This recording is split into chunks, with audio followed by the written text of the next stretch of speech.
The Sleepy Lab and the Missing Leaf.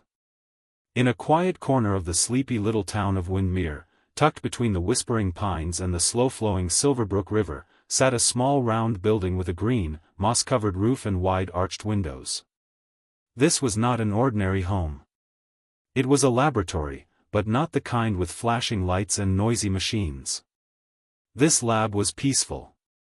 It smelled of lavender and old books. It hummed with the gentle energy of curious thought. It was filled with warm wooden tables, glowing lanterns, and quiet bubbling jars of rainwater and moss. This was the Sleepy Lab. And inside it lived a sleepy scientist named Dr. Ilara Noor. Ilara wasn't a loud or dramatic scientist. She didn't wear a lab coat stained with explosions or run frantically with test tubes. No, she wore cozy cardigans, mismatched socks, and glasses that always slid down her nose. Her hair was always a little windblown from her walks outside, and her notebooks were full of pressed leaves, doodles of clouds, and scribbled questions like: where does the carbon go when a tree falls asleep? Do leaves dream when they decompose? Can a single breath change the sky? Tonight, the lab was quiet. A sleepy breeze curled in through the open window, fluttering the pages of her notebook. The only sound was the soft ticking of the moss clock on the wall and the gentle snores of her cat, Lichen, who lay curled on a windowsill. Ilara was about to pour herself a cup of chamomile tea when she noticed something strange. Her favorite leaf was gone. It wasn't just any leaf. It was a perfectly preserved sugar maple leaf, golden and bright, pressed carefully between glass, and displayed on her wall of wonder. She'd found it years ago on a walk through the forest after a rainstorm, its color still vivid with autumn sunlight. But now, the glass frame was empty. She blinked. She wasn't alarmed. Nothing in Ilara's world ever moved too fast. But her curiosity stirred, as it always did. She picked up her lantern, adjusted her slippers, and whispered to Lichen, "Time for a nighttime investigation, don't you think?"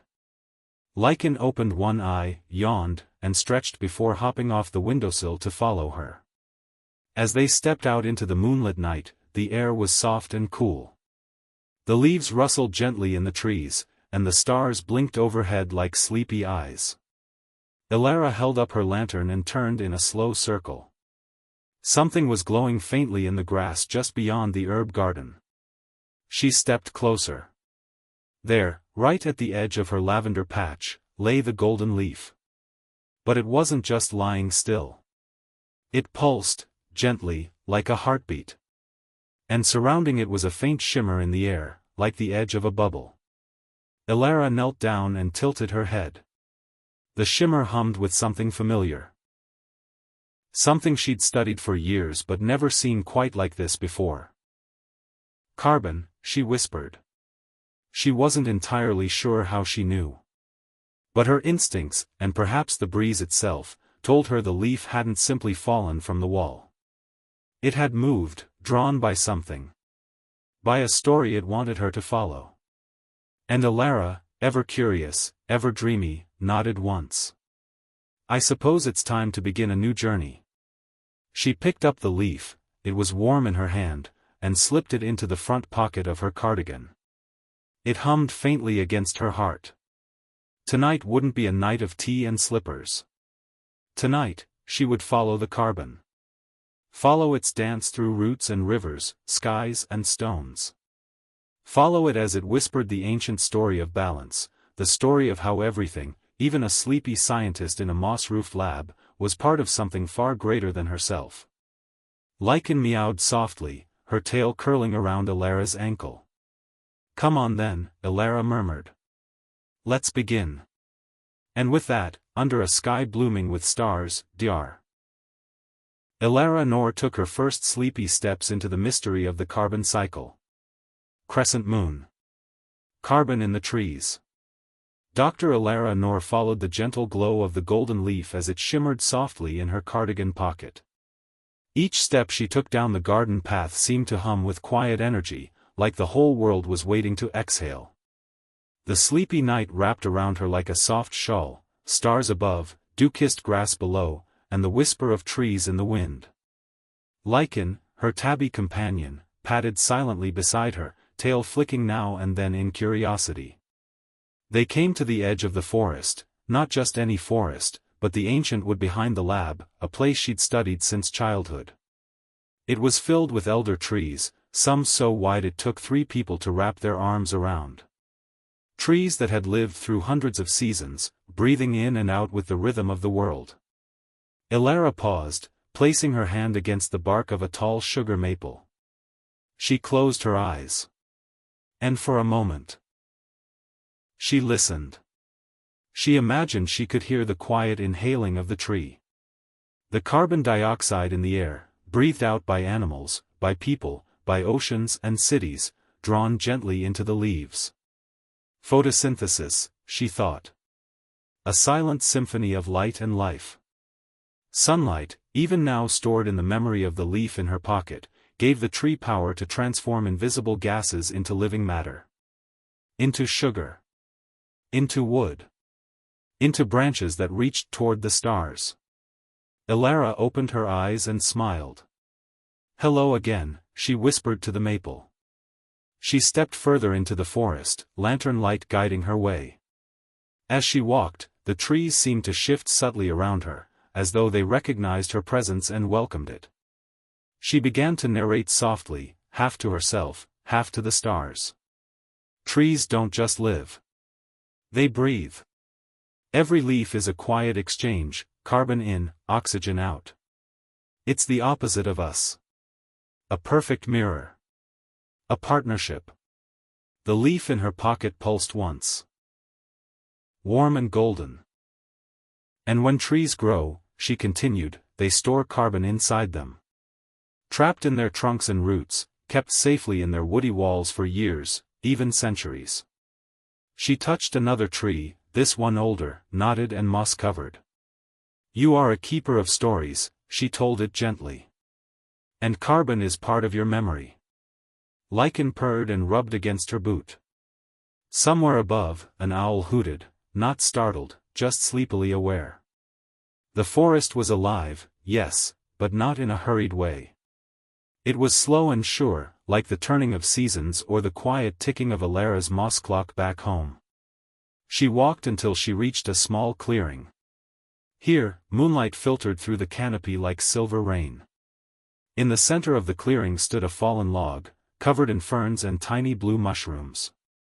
A tree that had once reached high above, now lying quietly, returning its carbon to the soil. Elara sat down beside it. She traced her fingers over the bark, now soft with moss and age. "Even when you fall," she whispered, "you're still part of the cycle. You feed the earth. You feed the roots of your children. Nothing is wasted." She took out the leaf, held it to the moonlight. It shimmered gently, as if listening. "And so the story continues," she said. "The carbon you once caught from the sky will journey on, through soil, through worms, perhaps even into another tree, or back into the sky." She yawned, her voice growing drowsy with the forest's lullaby. "Tomorrow," she murmured, "we follow the roots." Lichen curled against her side. The lantern dimmed, the air turned cooler, and Elara, the sleepy scientist, drifted into dreams, right there beside the fallen tree, in the soft breath of the forest, cradled by carbon and time. Crescent moon. Into the roots below. The forest was still, wrapped in the hushed velvet of early dawn. A few birds chirped quietly in the trees, testing the morning air. The stars above were beginning to fade into soft blue, and thin strands of mist curled between the trees like sleepy thoughts. Dr. Elara Nor stirred gently, her head resting against a mossy log, the golden leaf still tucked close to her heart. Lichen, her faithful cat companion, blinked slowly beside her, tail curled neatly around her paws. The forest had kept them safe through the night, a cradle of roots, branches, and ancient breath. Elara sat up slowly, brushing dew from her cardigan. The hum of curiosity was still there, a quiet echo of the leaf's glow. It was guiding her. Always forward. Always deeper. She stretched and looked at the fallen tree, then down at the earth, rich, dark, and fragrant beneath her feet. Time to go underground, she whispered. She placed her hands gently on the soil. And just like that, not with a bang, not with a rumble, the ground beneath her shimmered softly, and opened. Down she went. Not falling, floating. The roots welcomed her like old friends. They formed a slow, twisting staircase spiraling gently through layers of soil. Tiny glowing fungi lit her way in soft purples and blues. The air smelled of earth and memory. As she descended deeper, the sounds of the forest faded, replaced by something older, something slower. Whispers. Not words, exactly, but impressions. Here was the voice of a root, thick and strong, passing carbon sugars to a neighbor tree far above. There, the chuckle of a soil bacterium digesting a fallen leaf. Below, the deep-throated hum of stones that had witnessed a million years of decay and renewal. Elara reached the root heart, a wide, open cavern beneath the forest. It pulsed with golden threads, like veins in the soil. These were mycorrhizal fungi, vast underground networks connecting trees, grasses, and plants. A secret world, hidden just below her footsteps all along. She stepped lightly into the cavern. So this, she whispered in awe, is the wood wide web. She watched as a root from the sugar maple above sent sugars, made from captured carbon and sunlight, into the fungal threads. In exchange, nutrients flowed back, nitrogen, phosphorus, the building blocks of life. It's a partnership, she said softly, voice echoing slightly in the stillness. A quiet cooperation. You feed each other. You help each other grow. The golden leaf in her pocket glowed brighter, as if agreeing. This is how the carbon journey continues, Elara said. From air, to leaf, to sugar, to root, and into the soil. And from there. She didn't finish the thought. Instead, she sat on a soft patch of glowing moss and closed her eyes. She could feel it, the carbon moving. Living. Cycling. Not just in the trees, but in her, too.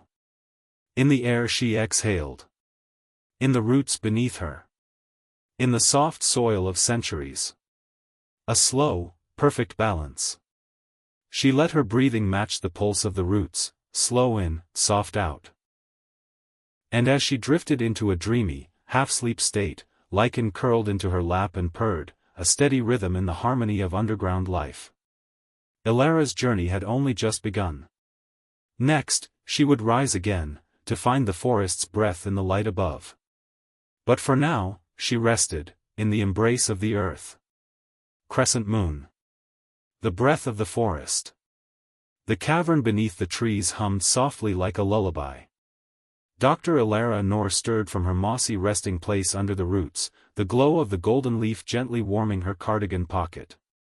The underground network, the roots, the fungi, the soil, all seemed to breathe together in a quiet rhythm, and Elara had synced with them, like a heartbeat she hadn't known she'd missed. Lichen was curled near her elbow, tail flicking gently in sleep. A tiny mushroom had grown near his paw, as if the forest wanted to welcome them properly. Elara slowly sat up, brushing away soft soil from her knees. It was time to go up again.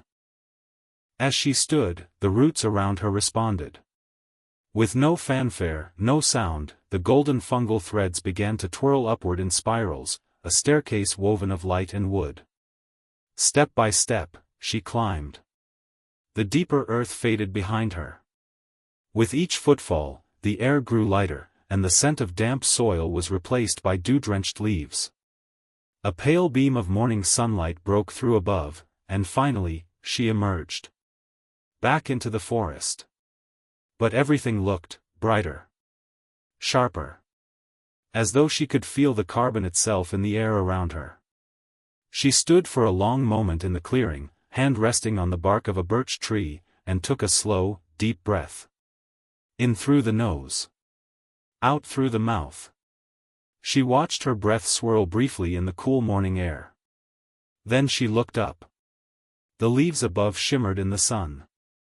A few fluttered down gently, still green, but tired, ready to become soil. Birds hopped between branches. Insects buzzed. And through it all, the trees breathed in, pulling carbon dioxide from the air into their leaves. It was the simplest miracle. And the grandest.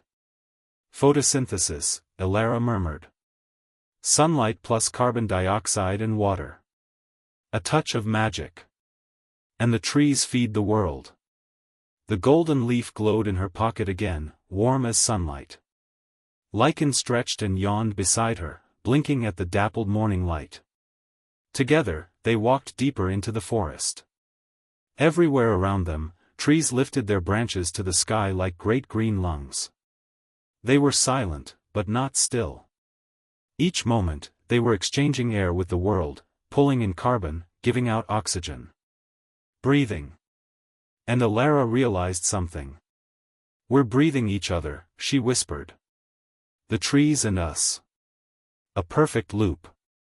She looked down at the moss beneath her feet, which quietly absorbed carbon too, though in its own patient way.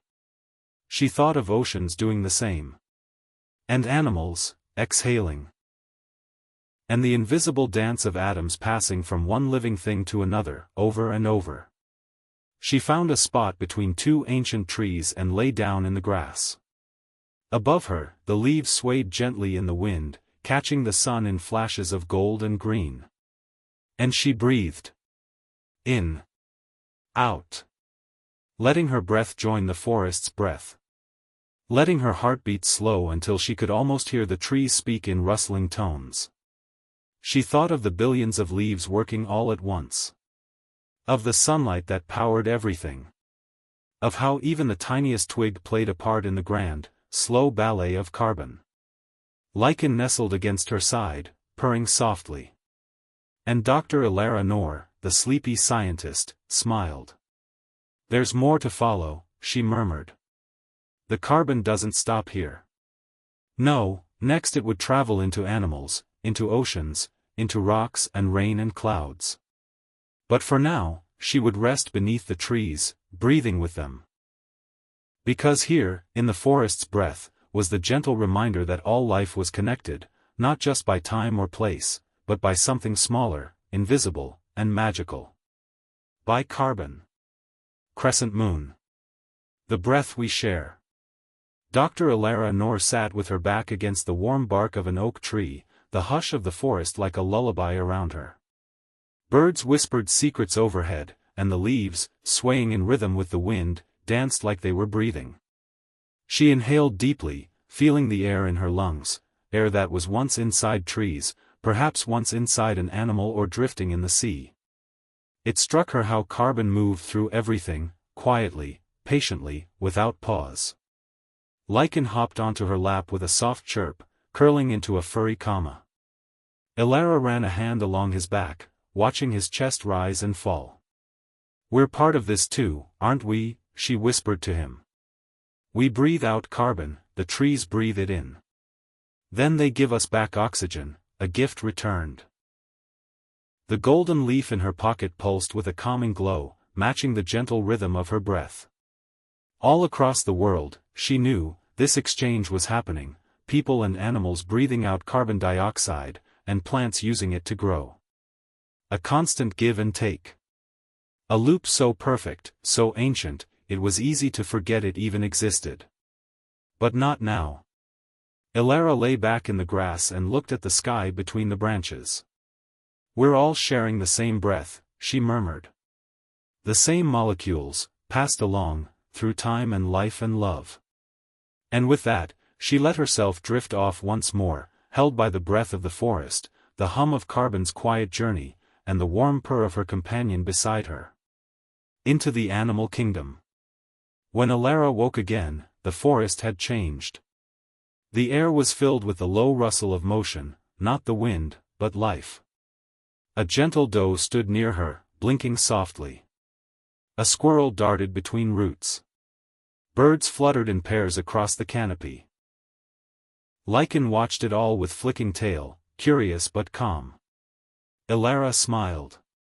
"Now it's your part of the story," she said. Animals, she knew, were vital links in the carbon chain. They ate the plants, those little carbon collectors, and used that energy to live, move, and grow. When animals exhaled, carbon dioxide was released back into the air. When they ran, played, or dreamed in their burrows, they were living parts of the cycle. She watched as the squirrel nibbled an acorn. Inside its tiny body, the sugars made by the tree through photosynthesis were being burned for energy, and carbon was being released in return. "We breathe in oxygen," she whispered, "and burn carbon to live. Just like little furnaces." She thought of the foxes and the owls, the wolves and the deer, each a moving part of this vast, breathing system. And when animals return to the earth, she said gently, that carbon becomes part of the soil again. Another turn in the cycle. She touched the leaf again, warm against her chest. "We don't leave. We transform." The animals faded into the forest, their footsteps like lullabies on the moss. And Elara knew, the carbon inside them had once been sunlight, wind, leaf, and would be again. A cloud in the sky. Later, Elara found herself drawn to the edge of a glade where the trees thinned, revealing the open sky. Puffy clouds drifted slowly above, painted gold by the setting sun. The golden leaf flickered gently, guiding her gaze upward. "Carbon in the air," she murmured. "That's where it all begins, and where some of it lingers."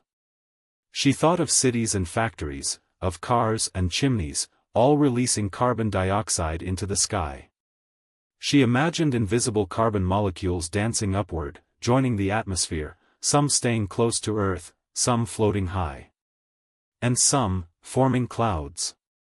Because carbon didn't only travel through trees and creatures. It dissolved in oceans, moved through rain, and sometimes shaped the very clouds that painted the heavens. Even the sky, Elara whispered, is part of the cycle. The wind picked up slightly, and the clouds swirled like dancers above her. A raindrop landed on her cheek. Then another.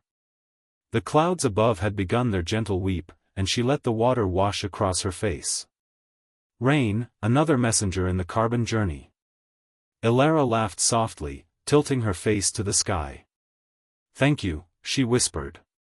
The leaf pulsed once, warmly, and Lichen sneezed at a droplet that tickled his nose.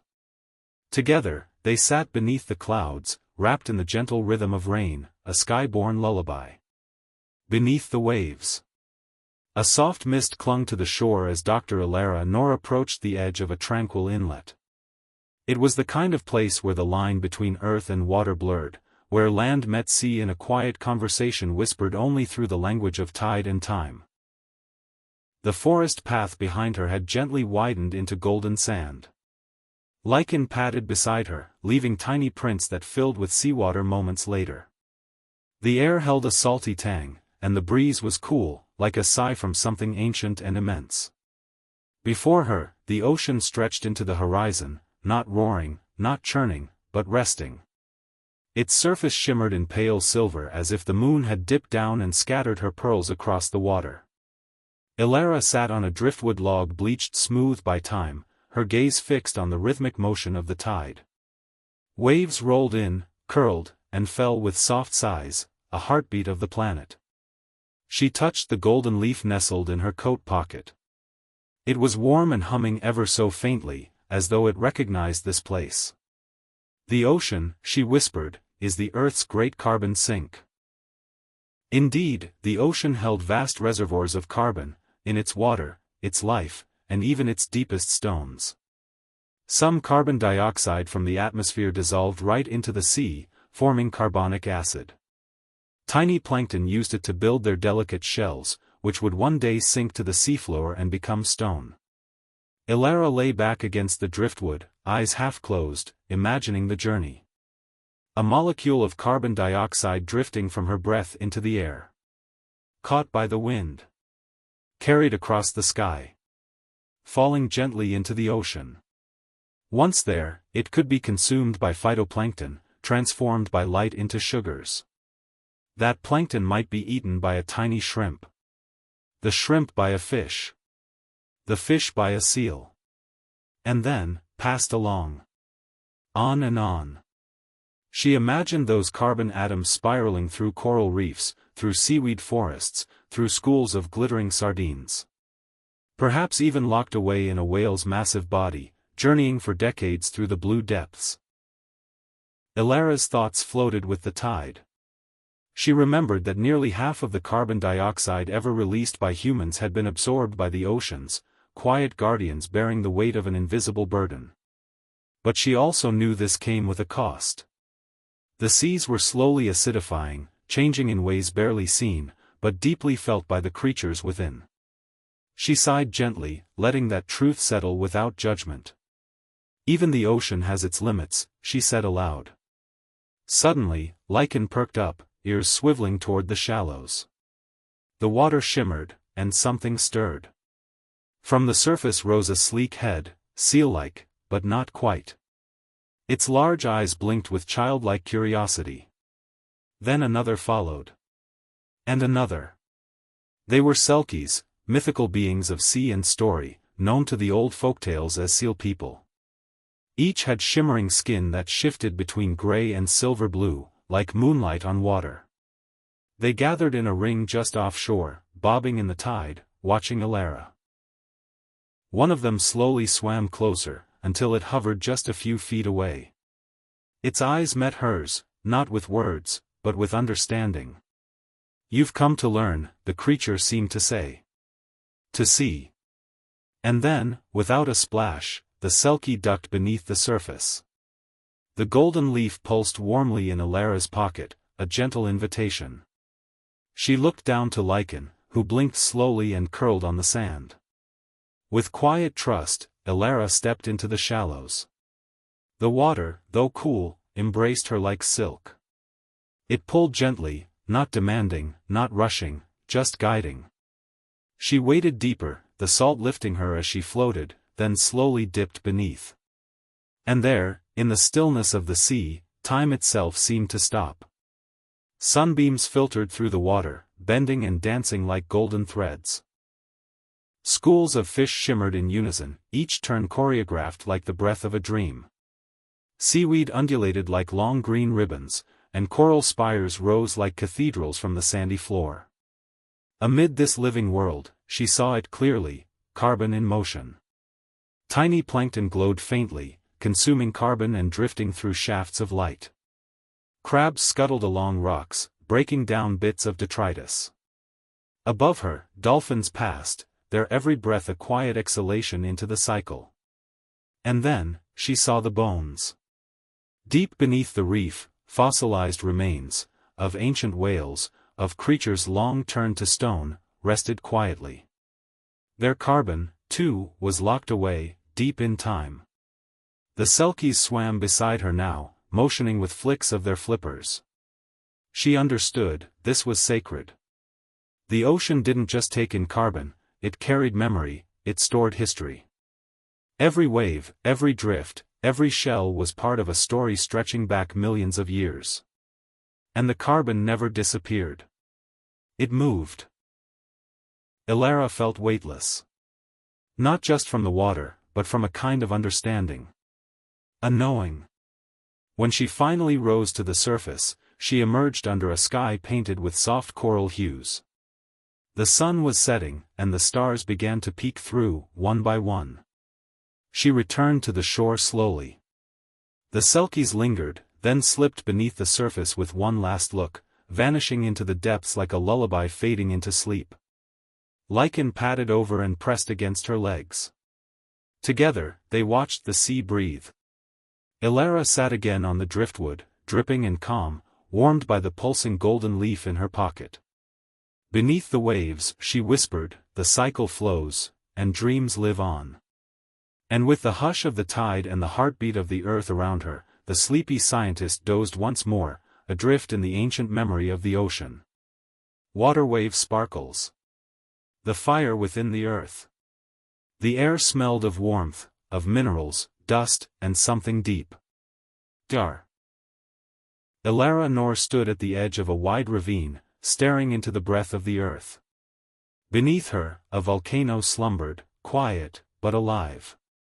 They had journeyed far today, she and Lycan, her small, silent companion. Through whispering forests, over wind-shaped cliffs, down into this ancient valley. Now, the world around them radiated with a quiet heat. The rocks glowed orange in places. Steam curled up from cracks in the earth. Everything here moved more slowly, as if the land itself was deep in meditation. Elara stepped closer, her boots crunching on brittle ash. She pulled the golden leaf from her coat pocket. It shimmered, pulsing faintly, as if stirred by the heartbeat below. Down here, she whispered, is where carbon goes to rest, and sometimes, to rise. She sat cross-legged on a stone warmed by the sun and the earth beneath. Lycan curled beside her, his breathing soft, as if matching the rhythm of the land. In the core of the planet, molten rock churned. Some of that rock, magma, held carbon from long ago. From shells of ancient sea creatures, buried deep. From forests that once drank sunlight. All compressed, transformed, and hidden away. But now and then, the earth released its secrets. Elara closed her eyes and imagined the story. Beneath her, layers of rock had pressed down over millennia. Plants, shells, bones, all rich in carbon, were compressed, heated, and crystallized. Some turned into fossil fuels. Some into limestone. Others, into gas. Slowly, they moved. Very slowly. Then, a change, a shift in plates, a crack in stone. Magma rose. And with it, carbon.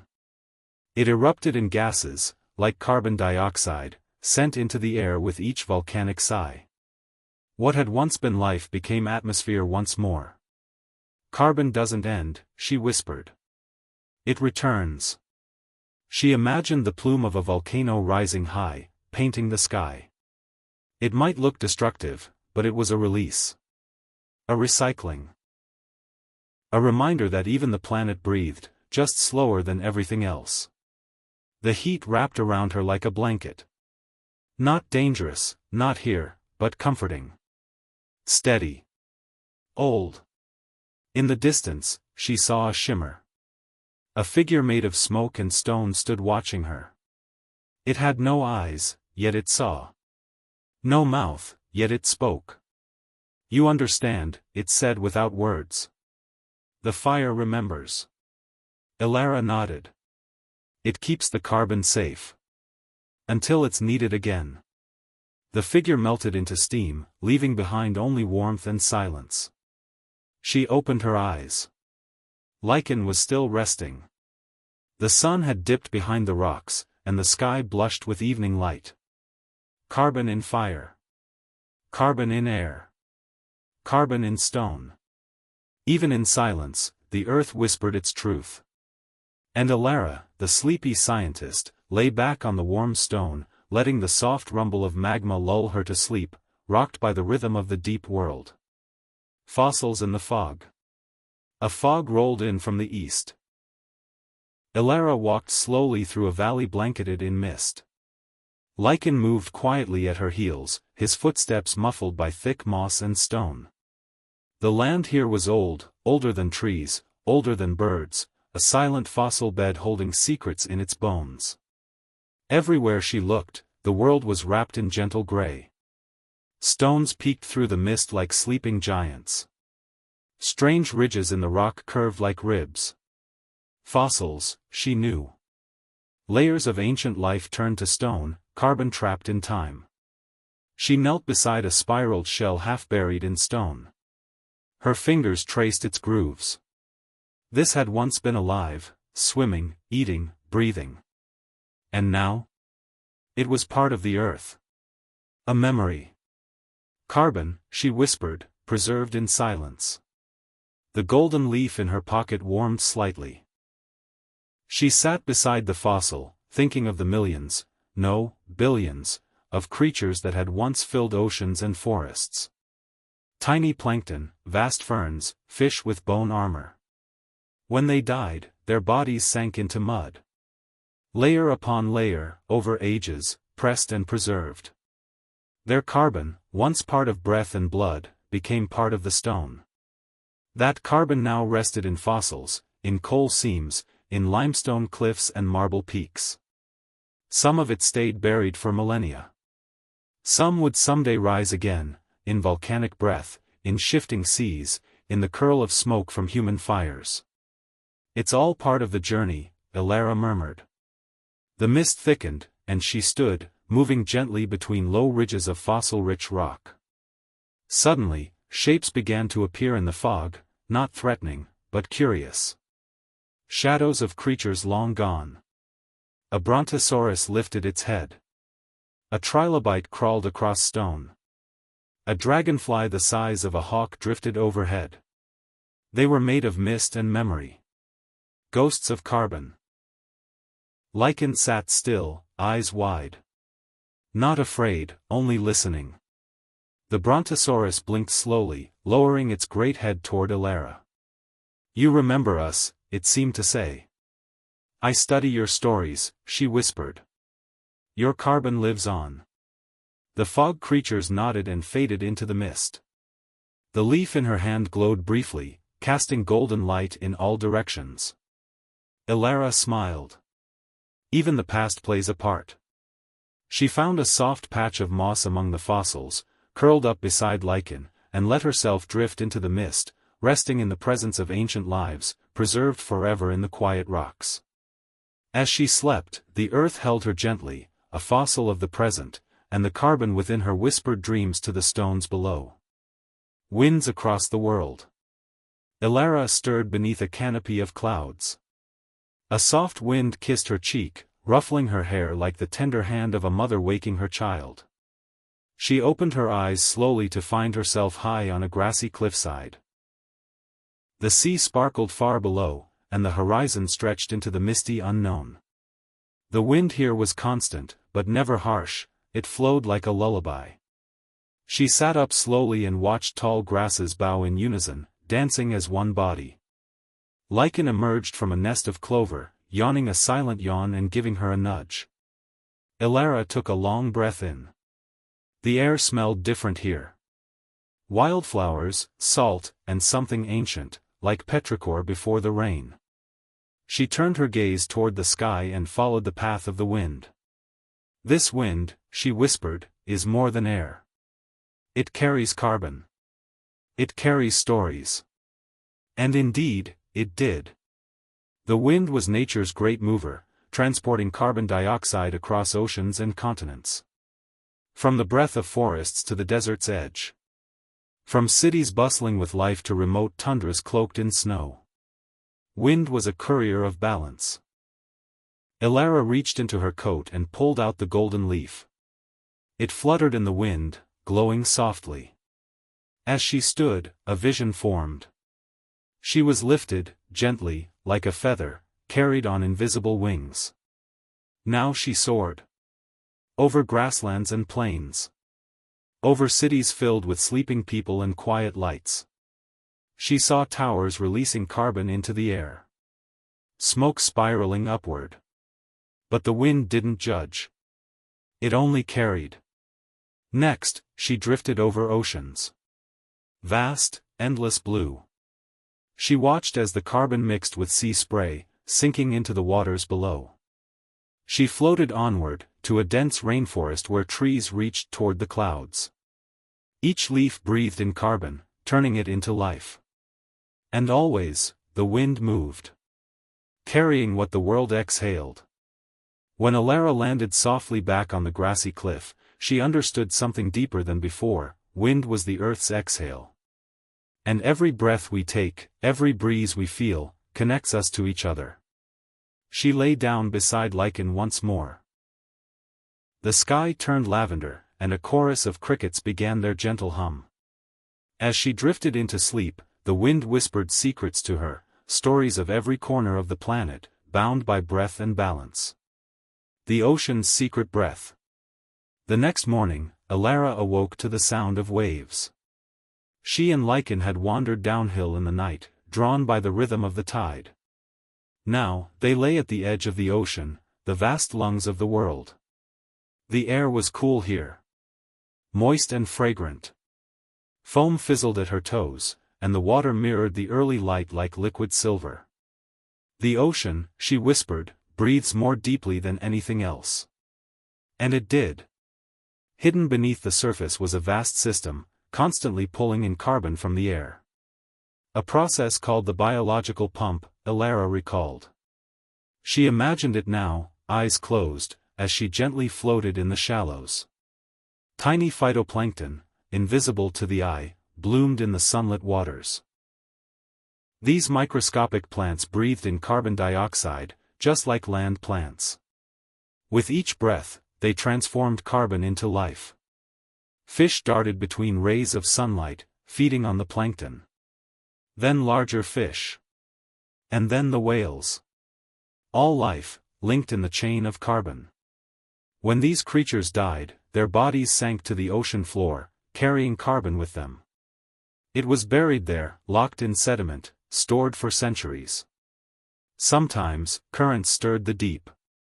Cold water, rich in carbon, rose to the surface again, completing the cycle. The ocean did not just store carbon. It moved it. Traded it. Balanced it. Silently. And now, the sea sang a lullaby. Waves curled around Elara's body. Lycan slept, paws twitching, dreaming of deep-sea forests. She drifted to sleep on the rocking cradle of the tide, heart sinking with the breath of the ocean. The golden leaf pulsed once, then stilled, as if to say, "Here, even the carbon dreams." The star above the cycle. Elara sat beside a campfire under a midnight sky. Above her stretched a field of stars so bright and close, they felt like ancient companions.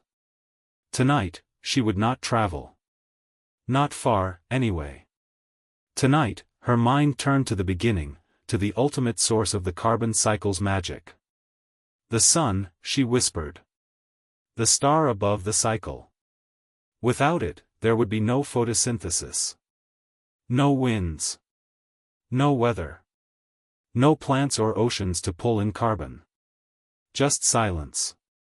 She looked at the golden leaf again. It shimmered with warmth not from flame, but from memory, of sunlight captured long ago in the green of a leaf or the soft body of a moss-covered tree. Photosynthesis, she remembered, was the miracle that turned sunlight, carbon dioxide, and water into life. Plants, both tiny and towering, used it to grow. To breathe in carbon. To release oxygen. To feed the world. And all of it, every green blade, every fruit, every tree, depended on the gentle light of a star. Elara stretched out beside the fire, Lycan curled against her ribs.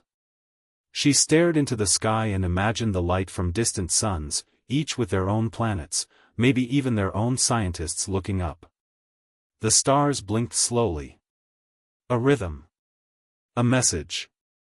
Carbon, she realized, came not just from Earth, but from the stars themselves. Born in supernovas. Seeded into planets. Cycled ever since.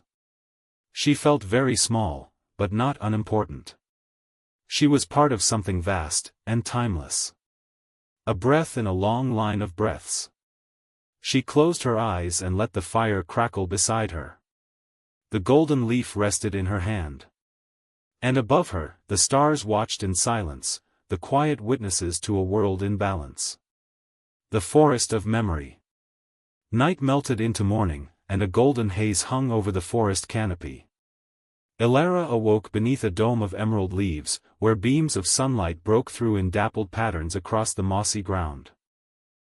Lycan, as always, was snuggled at her side, snoring softly, legs twitching in the midst of dreams. As she sat up, she noticed the forest didn't just smell alive, it remembered. The air was thick with stories. Birdsong echoed gently between tree trunks. Each chirp a whisper. Each rustling branch a sigh. These were no ordinary woods. They were old. Primeval. She stood slowly, dusting off her coat, and made her way deeper into the trees. "Welcome, Elara," came a voice as soft as mist. Startled but not frightened, she turned to find a figure emerging from the bark of an ancient oak. It was not a person, exactly, more like the forest given form. Its eyes were lichen. Its skin, rough bark. "I am the memory of the forest," it said. "I carry the record of every breath taken, every tree grown, every carbon stored."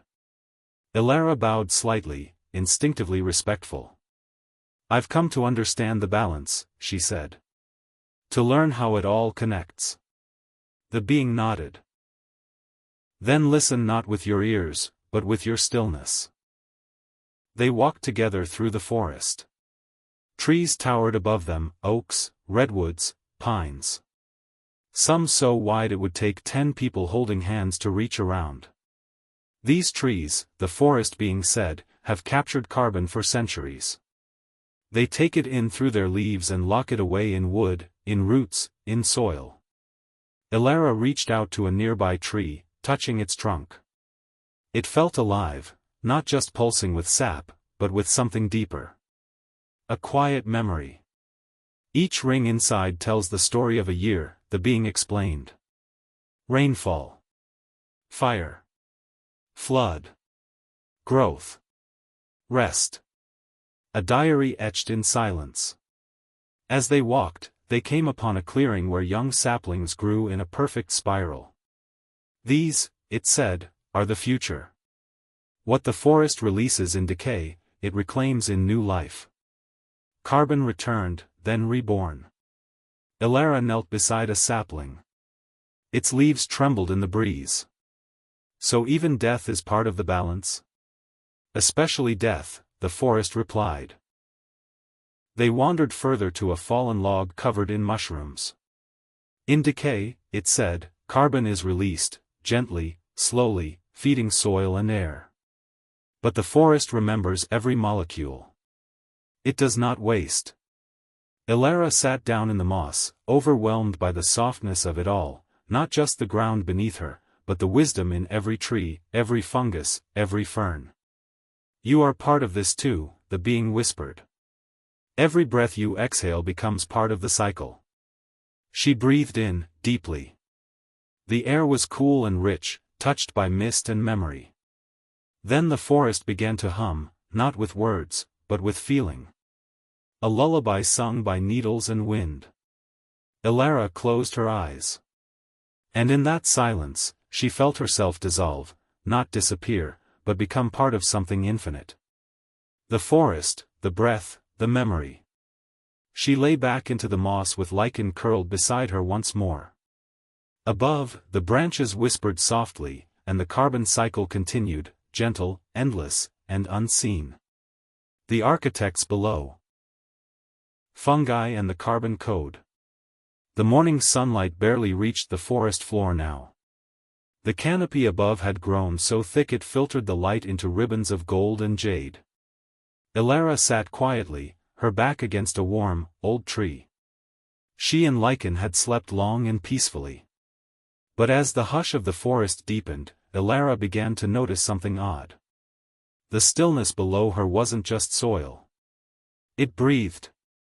Beneath her fingers, the ground pulsed ever so slightly. Not like a heartbeat, but like the quiet, patient work of something vast and hidden. As she leaned closer to the earth, her golden leaf began to shimmer. And then, rising from the moss, came a figure unlike any she'd met before. It had no clear face, no limbs in the usual sense. Its body was made of shimmering tendrils, threads of glowing white and silver light, weaving in and out of one another, flickering like dew-covered cobwebs. "I am Micah," the being said gently. "I am the fungal network. The underground architect. The quiet weaver of carbon's path." Elara sat straighter, heart calm, mind open. "You live beneath everything?" "I connect everything," said Micah. "My threads, mycelium, run under forests, fields, even cities. I am the bridge through which carbon flows, from root to root, death to life, decay to rebirth. The ground began to change. As if her sight had shifted, Elara could now see the web beneath her. It stretched out in every direction, glowing strands that linked tree roots, broken logs, stones, even lichens' tiny paw prints. "You're the reason the forest remembers," she whispered. Micah pulsed, gently. "Yes. When a tree falls and rots, I take the carbon within it and carry it to where it is needed. I feed saplings, restore soil, store nutrients. I do not waste. I never rush. I move to nature's rhythm." Elara stood and began to walk slowly through the woods, guided by Micah. Everywhere she stepped, the glowing network remained beneath her feet. "Even the deepest soil holds carbon," Micah said. "Stored by roots. Protected by time. Locked away unless disturbed." They came upon a patch of mushrooms, vibrant, colorful, tall and tiny, feathered and slick. Elara had never seen such a beautiful variety. "These are just my fruit," Micah said. "A hint of the vast kingdom below. My real work lies unseen, and yet, without it, nothing above would thrive." Elara crouched beside the mushrooms. "So fungi manage the forest's carbon?" "Not just the forest," said Micah. "Grasslands. Farms. Wetlands. Even desert crusts.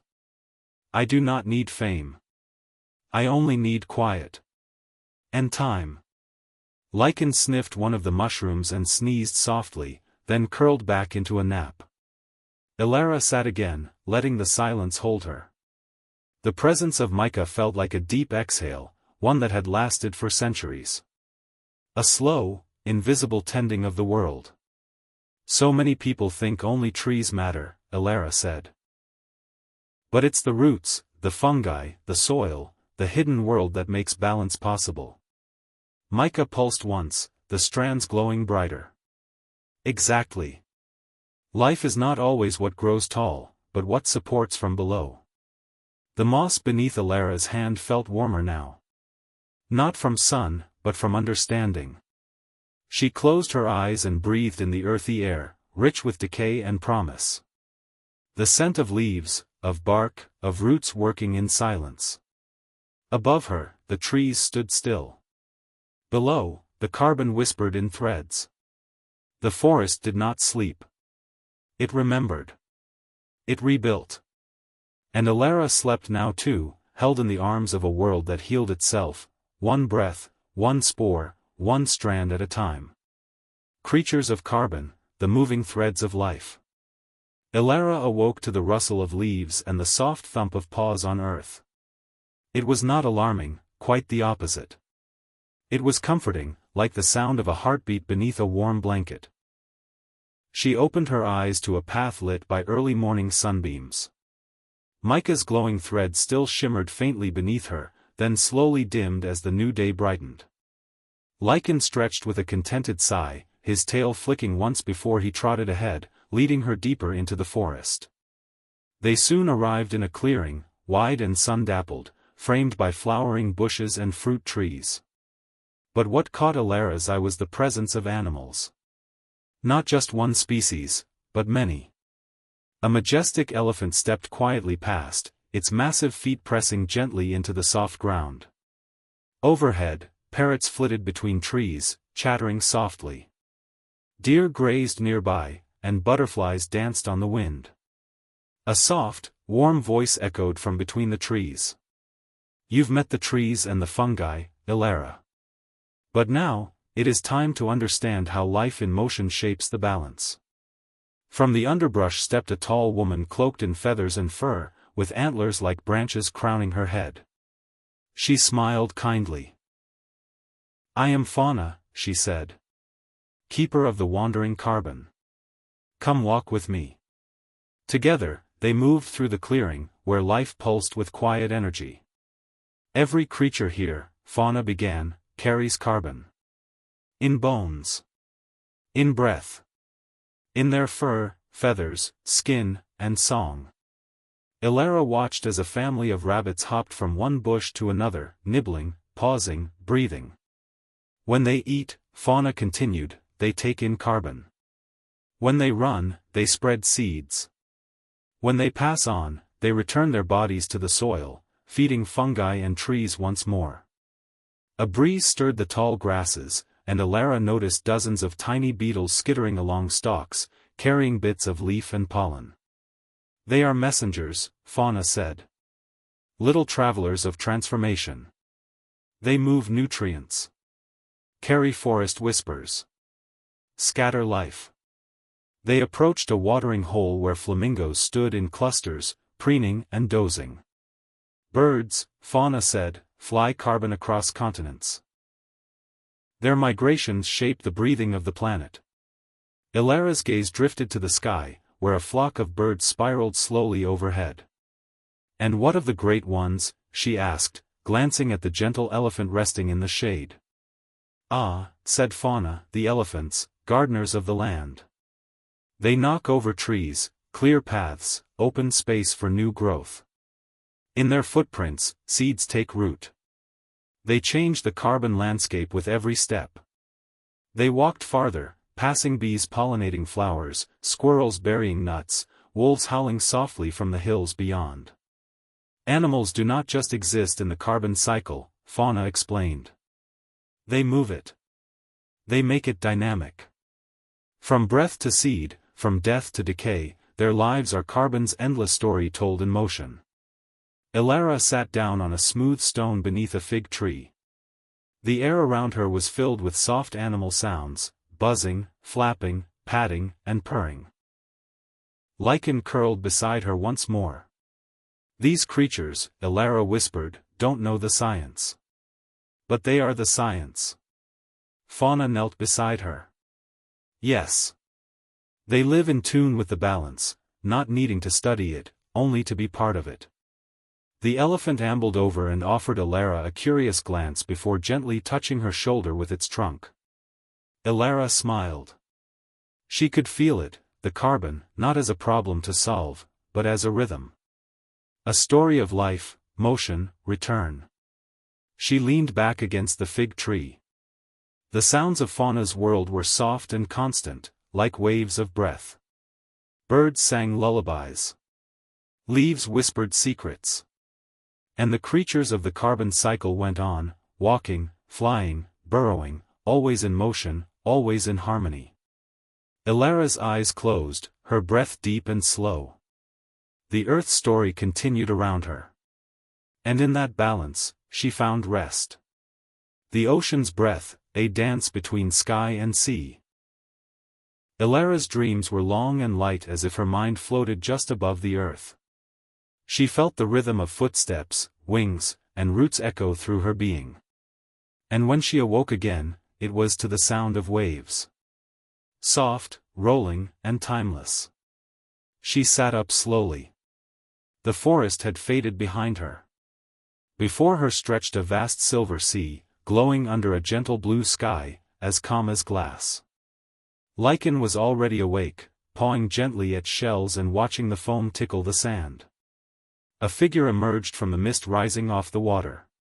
She was tall, with skin like mother of pearl, eyes as deep as whirlpools, and long seaweed-green hair flowing in all directions. I am Maris, the woman said with a voice like rain. Keeper of the tides, guardian of the deep. Come, Elara, let me show you how the ocean breathes. Elara followed Maris to the edge of the waves, where sand turned to salt-slick stone. They walked barefoot across tidal pools and smooth rocks, the water whispering stories with every touch. The ocean is vast, Maris began. It holds more carbon than the sky and soil combined. Not in one place, but everywhere, dissolved, floating, sunken deep. A breeze stirred the surface of the water. When the wind dances across the sea, Maris continued, carbon dioxide from the sky is pulled in, drawn into the cool embrace of the waves. Elara knelt and dipped her fingers in the water. It was crisp, clear, and humming with life. This is the ocean's breath, Maris said. It draws in carbon when it's cool, and gives it back when it's warm. A slow inhale, and a soft exhale. They climbed a coral ridge, glowing pink and gold beneath shallow waves. Tiny fish darted between branches of life, and the coral itself pulsed faintly. Plankton, Maris said, gesturing to the glowing specks in the water. Microscopic plants and creatures. They capture carbon just like trees. They form the base of the ocean's food web. And when they die, they drift downward, carrying carbon with them. Ilara watched the silent fall of these tiny particles into the deep.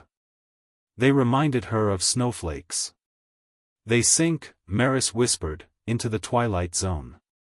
There, in the cold darkness, carbon is buried. Sometimes for centuries. Sometimes for millions of years. A long, slow breath escaped Ilara's lips.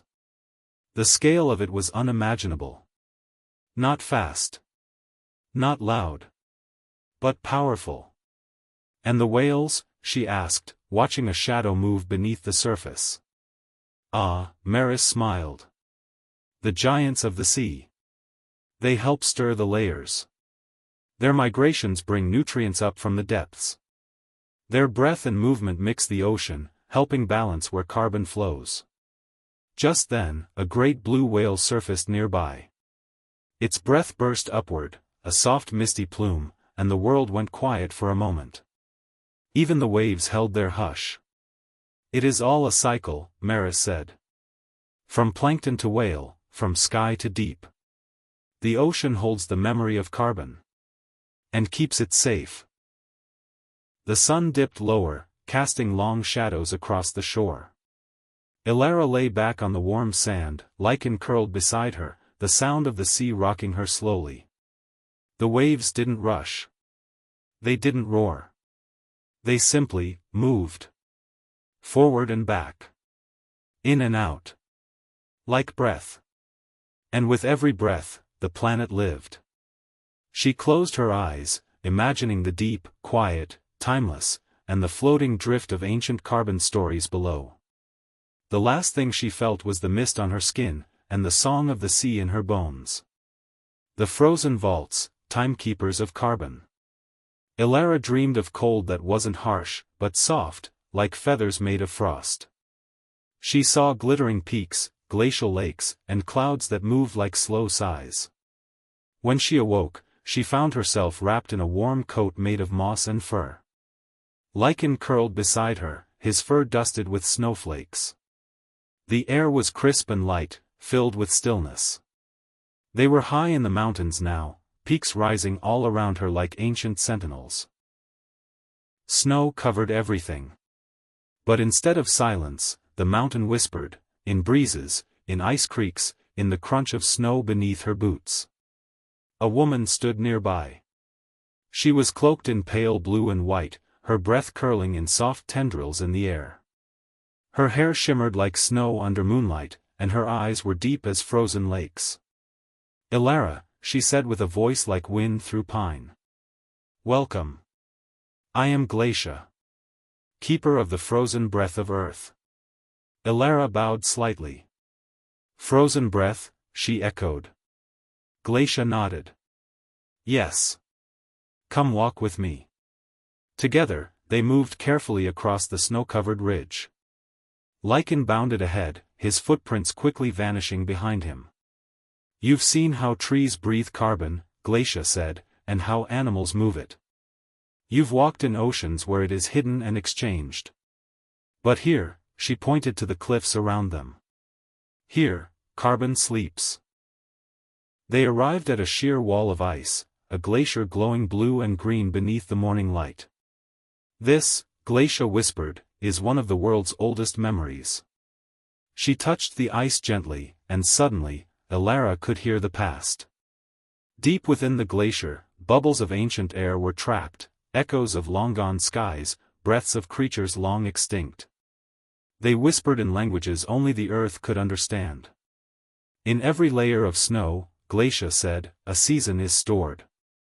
Over time, snow compresses into ice, and ice locks away the carbon of each breath, each fire, each volcano, each moment.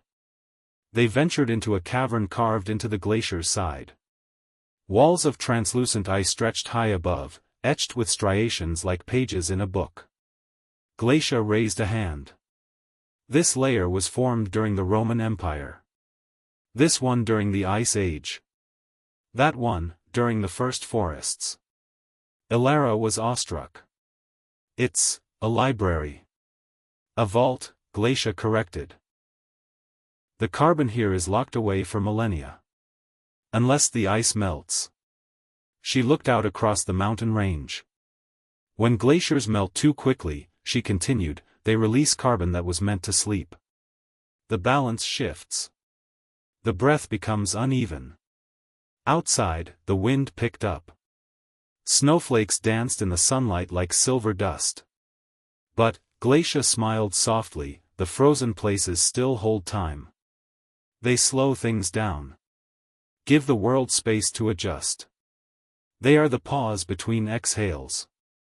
Ilara placed her palm against the cold, clear ice. She imagined the breath of a saber-toothed cat. The smoke of an ancient fire.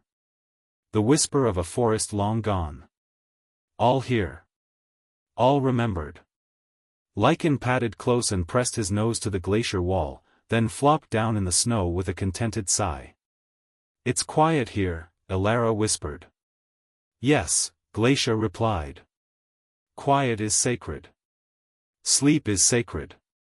And the snow knows how to keep secrets. As the light softened, Ilara lay down beside her wolf companion, wrapped in warmth despite the cold.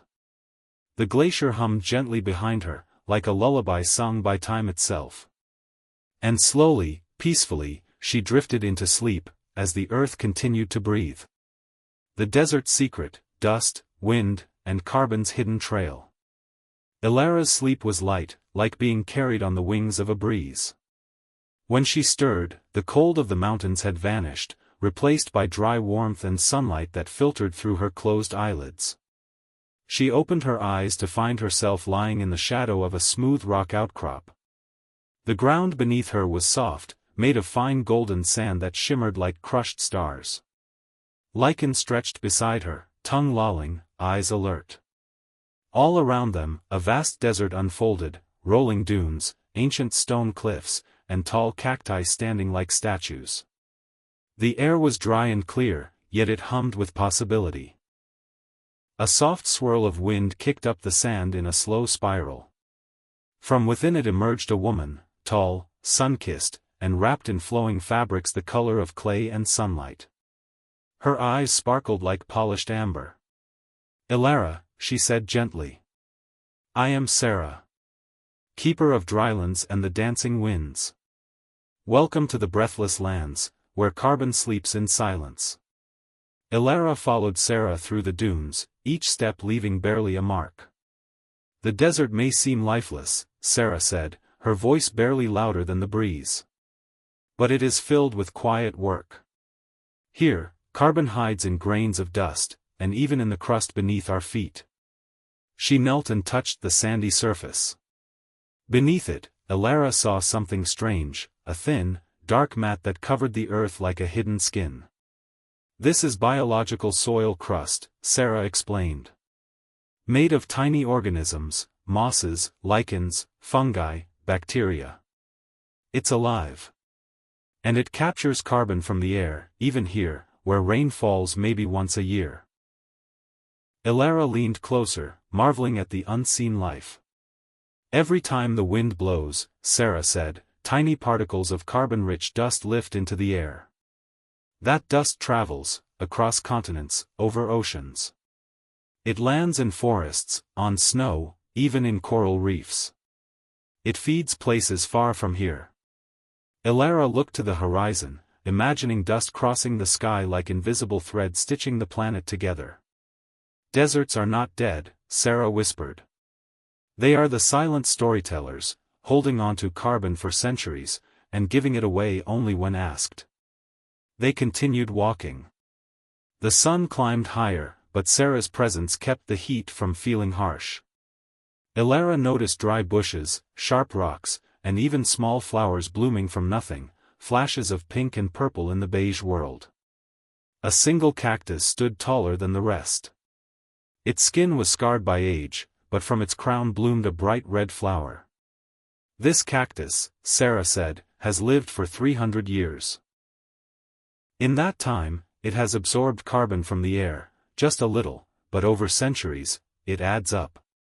Elara placed her hand on the cactus gently, feeling the quiet strength within. As the sun began to set, the desert turned golden, then lavender. The dunes glowed, casting long shadows like brush strokes. The wind picked up again, swirling around Elara with grains of dust. "You see," Sarah said, "not all carbon moves loudly. Some of it drifts slowly, waits patiently. It sleeps in stone, in soil, in silence." Elara sat on a dune, lichen curling beside her, his fur ruffled by the warm wind. She looked up at the sky, endless, open, and painted with the colors of rest. "There is stillness here," Elara said softly. "Yes," Sarah agreed. "Stillness is a kind of wisdom."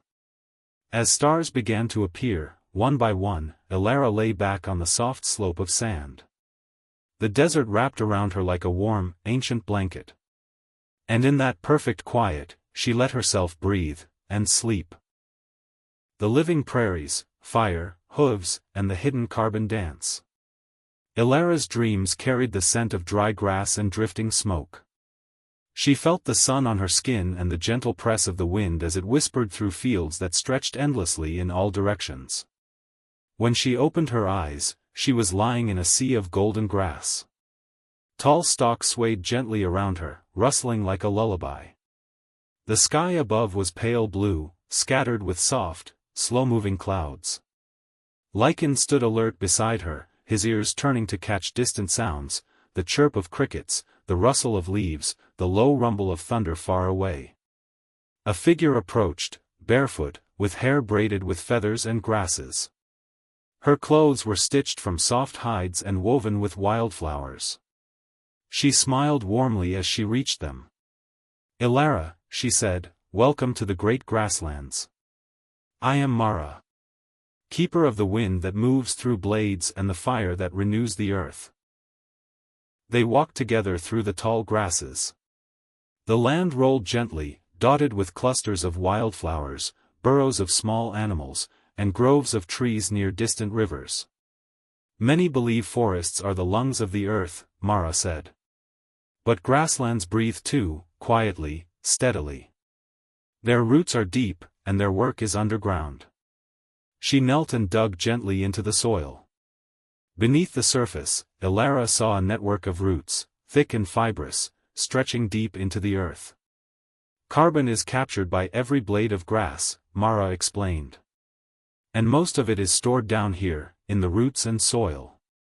That's what makes prairies powerful, they're a vast underground vault." Suddenly, a herd of bison appeared on the horizon, thundering across the grass in a slow-motion gallop. Dust rose behind them as they moved like a single organism. "Grazers," Mara said, nodding to the animals. "They help shape the carbon dance. As they graze, they stimulate new growth, keeping the grasses healthy. Their waste returns nutrients to the soil, feeding the roots that hold carbon in place." Elara watched the herd pass, the ground trembling gently beneath their hooves. The balance was clear, the animals, the plants, the soil, each one feeding the next. But then, she noticed a strange charred patch on the land. Blackened stalks and ash stood where grasses once grew. "Fire," Elara whispered. "Yes," Mara said calmly.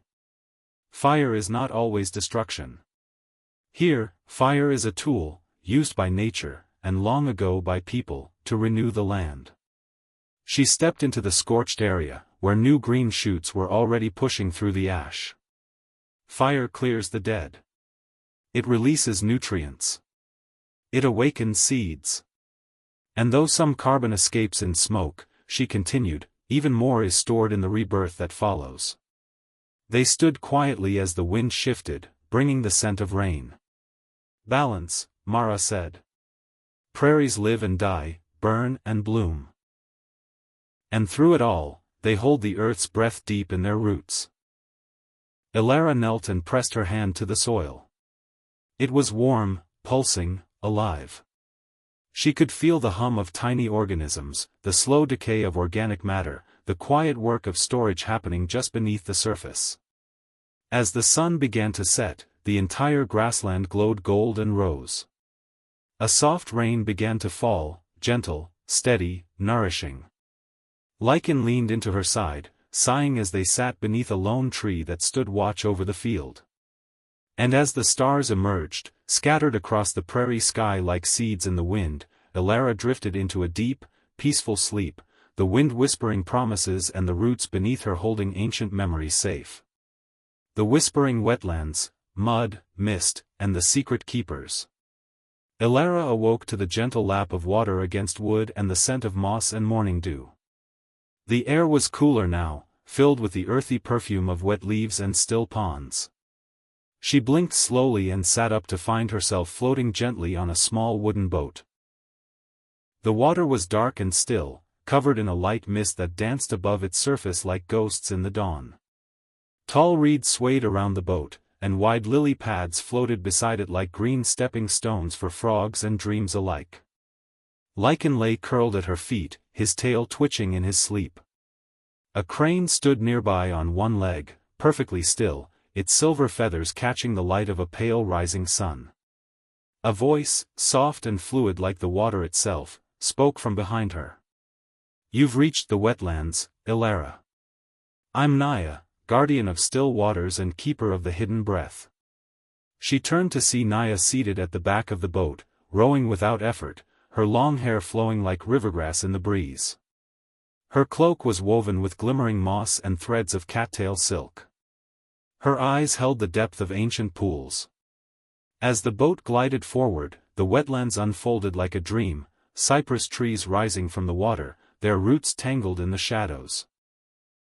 Frogs croaked, dragonflies buzzed, and the occasional splash of a fish echoed through the air. "Most people see swamps as murky, messy, even unpleasant," Naya said with a kind smile. "But here, carbon finds refuge. Wetlands are nature's hidden vaults." Elara leaned over the boat, peering into the dark water.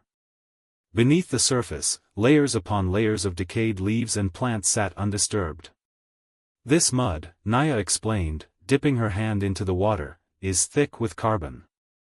Because oxygen is scarce, the plants and matter that fall here decompose very slowly.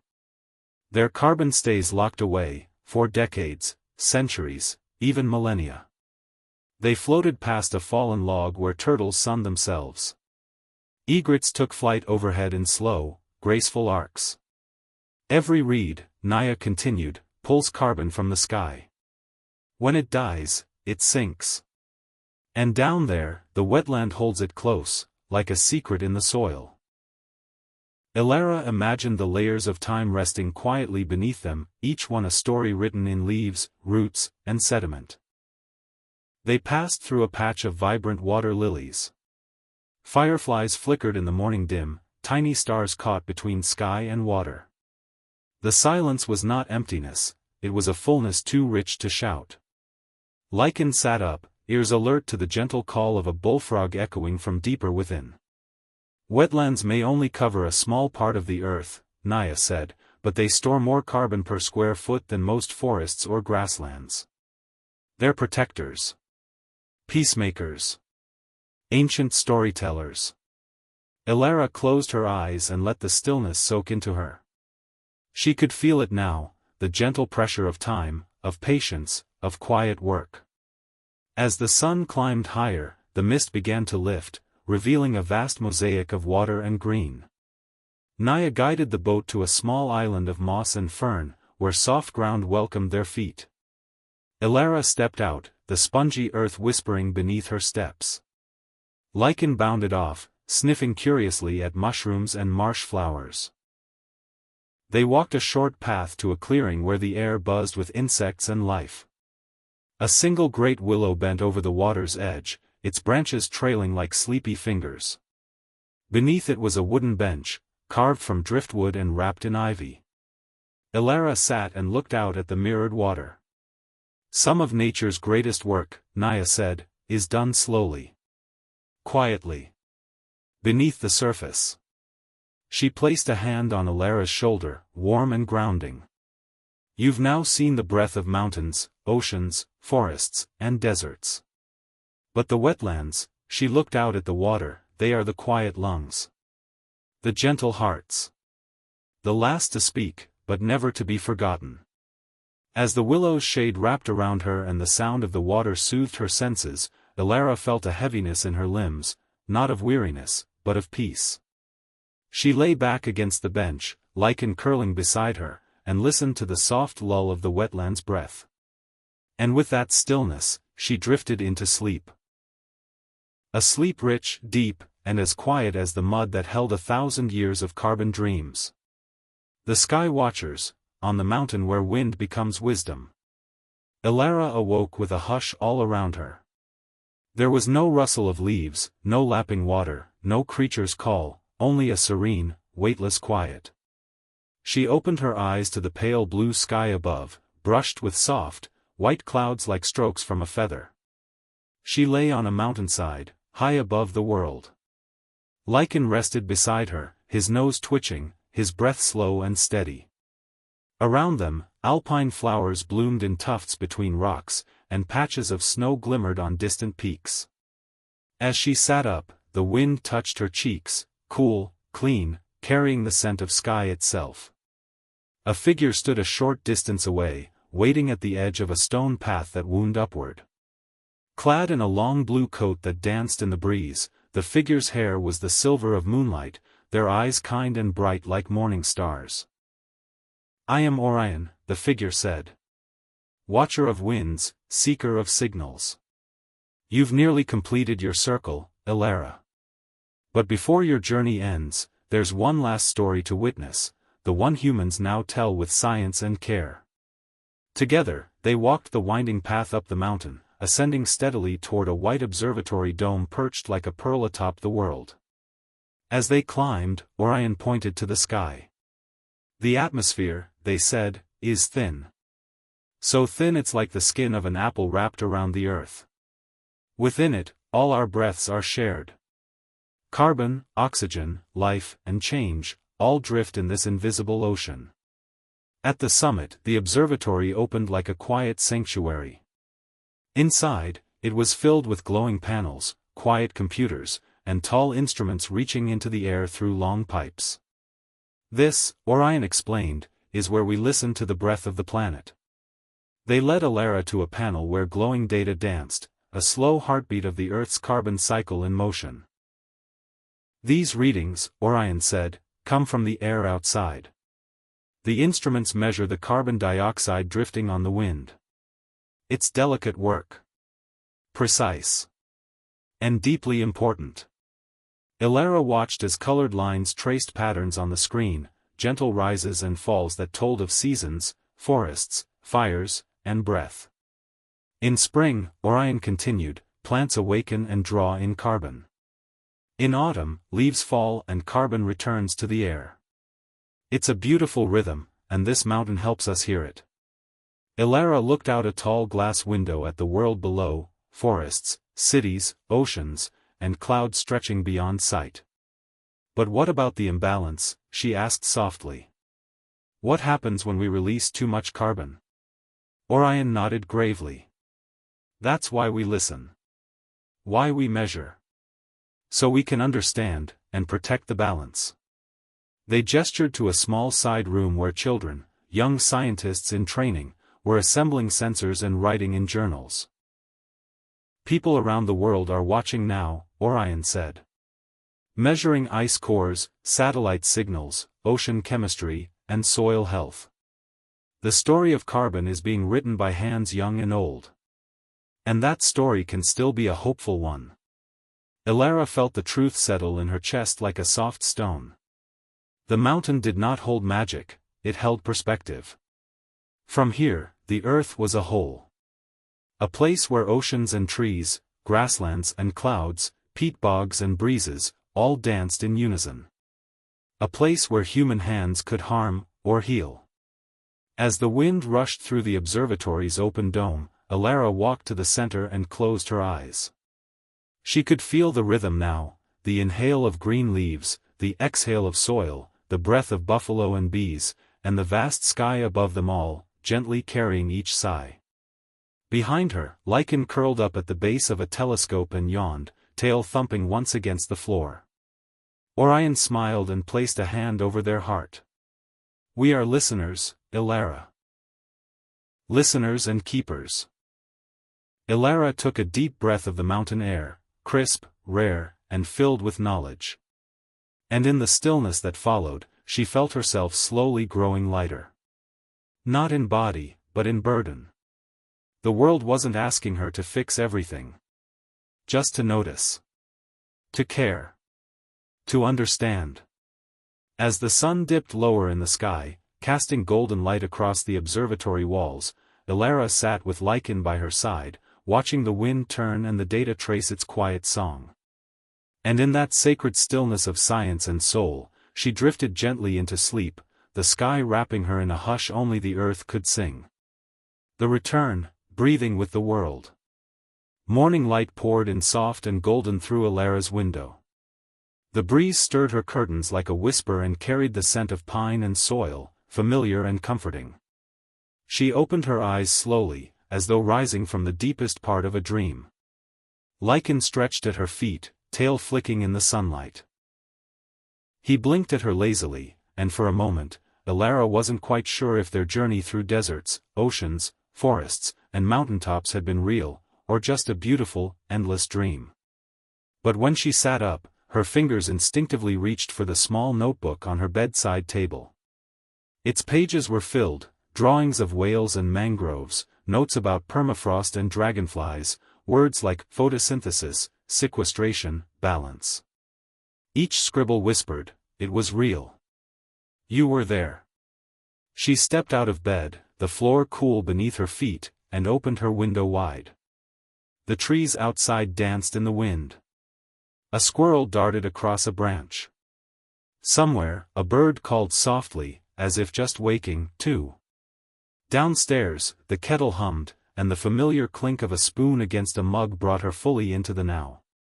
Her home, the quiet, beloved place from which her journey had begun, was just as she left it. And yet, something inside her had changed. As she sipped her tea and gazed out across her garden, she saw things differently. The tree was no longer just a tree, but a quiet ally in the great cycle of air.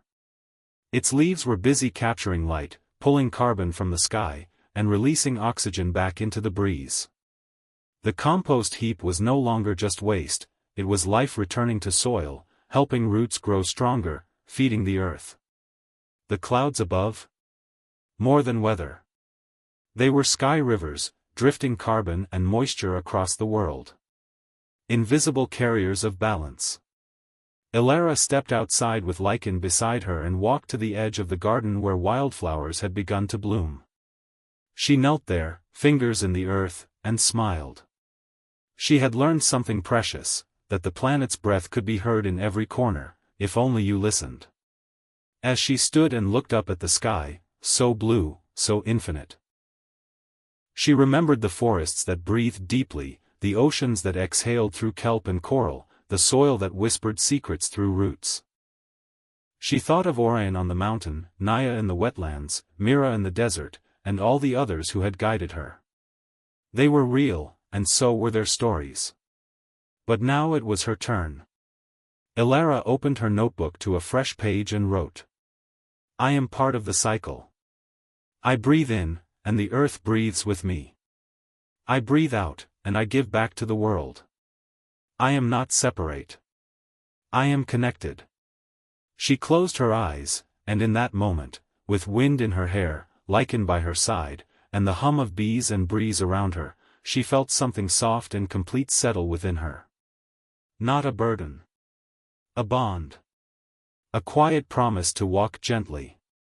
To learn more. To teach others. And to always, always breathe with the world.